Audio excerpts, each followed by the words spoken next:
ආයිබෝවන්. ඔයාලා හැමදෙනාම මගේ ගෙවත්තට සාදරයෙන් පිළිගන්නවා. මේ තියෙන්නේ මගේ ගුව වගාව. මගේ ගෙවත්තේ එළවලු වර්ග ගොඩාක් වගා කරලා තියෙනවා. එන්න අපි ගිහිල්ලා බලමු මේ මොනවද කියලා.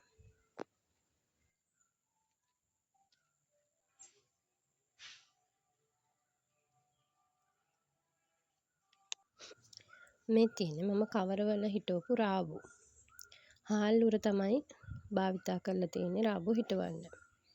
අපිට ඉවත දාන ගොඩාක් දේවල් වගාවට යොදා ගන්න පුළුවන්. මේ තියෙන චෙරි තක්කාලි.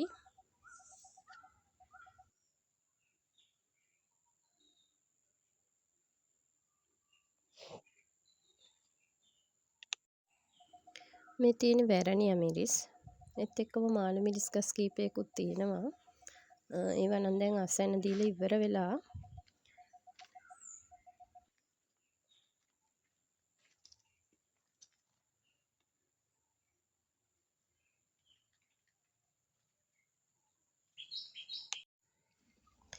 මේ තියෙන ලේනයිරි වම්බටු. ඒ වගේම කොළ පාට ලේනයිරි සහ කොළ පාට වම්බටු කියන වර්ග තුනම මම වගා කරලා තියෙනවා. මේ තියෙන ගස් නිවිති. ඒත් එක්කම යෝධ නිවිතිත් තියෙනවා. මේ තියෙන යෝධ නිවිති.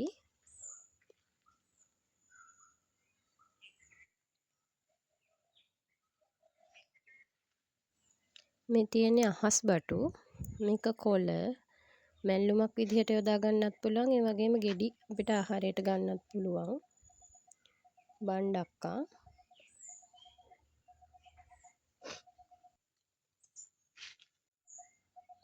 මේ තියෙන්නේ කොළ පාට බටු. ඒ වගේම කරවිල වගා කරලා තිනවා. මේ තියෙන සුදු පාට කරවිල.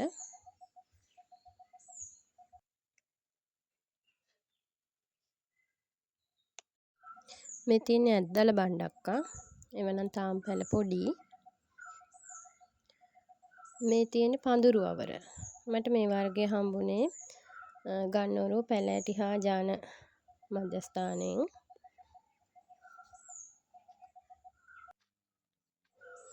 මෙතන දඹල වර්ග කීපයක්ම තියෙනවා. හාල් මැස්සන් දඹල, සුදු පෙති දඹල, පොතු දඹල කියන දඹල.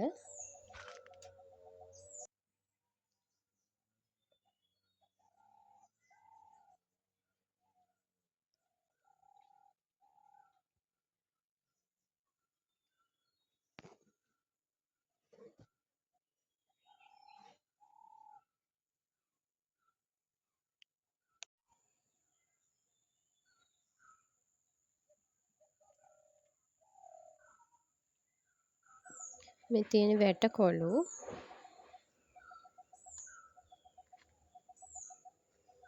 මේ තියෙන්නේ අපේ ගෙදර තියෙන peer ගහ. මේක වත් peer ගහක්. ඒකෙත් ගැට ගොඩක් හැදිලා තියෙනවා.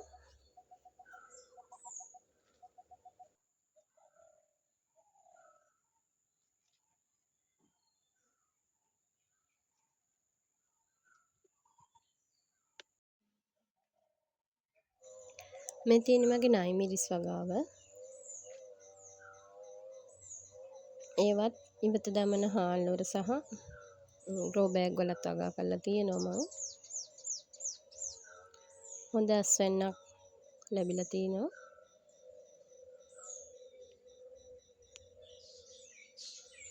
මේ තියෙන්නේ රතු මුකුණු වෙන්න. රතු මුකුණු වෙන්න ගොඩක් ගුණ පලා වර්ගයක්.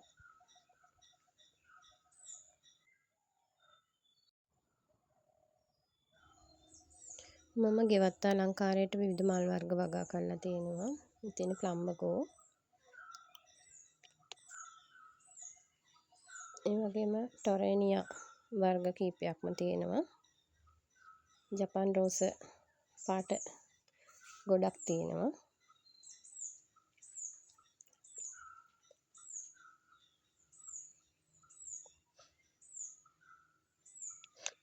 මේක කුරු සීනියාස්.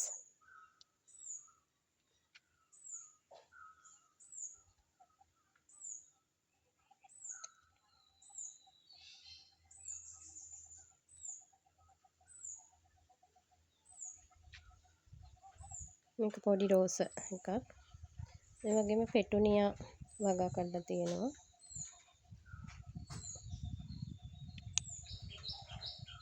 මේ තියෙන්නේ බහුමානියා වල. ඒ වගේම මේ ඉන්නේ මගේ පුංචි යාළුවෝ දෙන්නා. ඒ දෙන්න මට වගාවට ඕන කරන පෝර දෙනවා.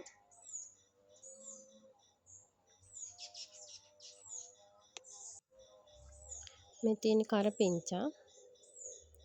මේ සලාද හබරල.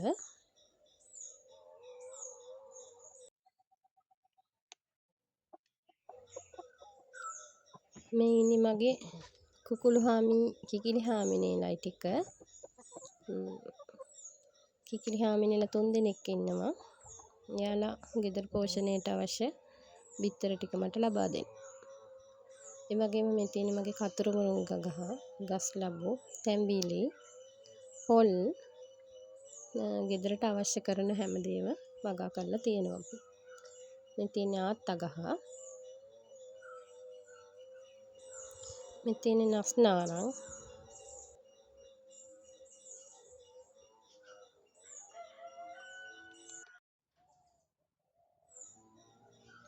වැල් පෙනෙල.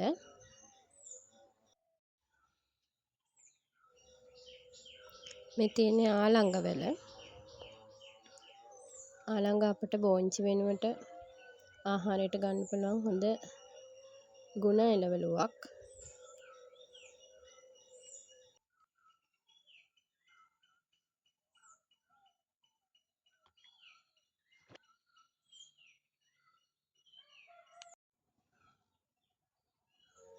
මේ තියෙන්නේ අනිත් ගස් ලැබු ගහ.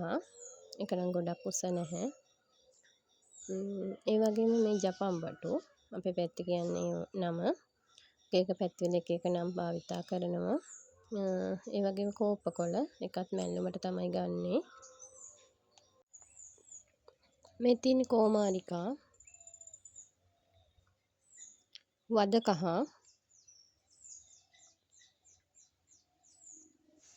මේ තියෙන්නේ මම පුංචිට කරගෙන යන මගේ පැල තවාන. මේ තියෙන්නේ අපේ ගෙවත්තේ තියෙන අනිත් peer ගහ. ඒකේ peer ගොඩක් හැදෙනවා. ඉතින් ගෙවත්තෙන් වසවිස නැති එළවලු පළතුරු අපිට වගා කරගෙන ලබා ගන්න පුළුවන් නම් අපේ දරුවන්ට උනත් බය නැතුව දෙන්න පුළුවන්. ඉතින් මම ඔයාලට කියනවා ඔයාලට පුළුවන් විදිහට ඉඩ තියෙන විදිහට වගා කරගන්න උත්සාහ කරන්න. ඒක ලොකු සතුටක්. ඒක වගා කරලම බලන්න ඕනේ සතුට. ඉතින් මගේ channel එක හොඳයි නම් subscribe කරන්න කියලාත් ආරාධනා කරනවා. ඔයාලා හැම දිනාටම බොහොම ස්තුතියි.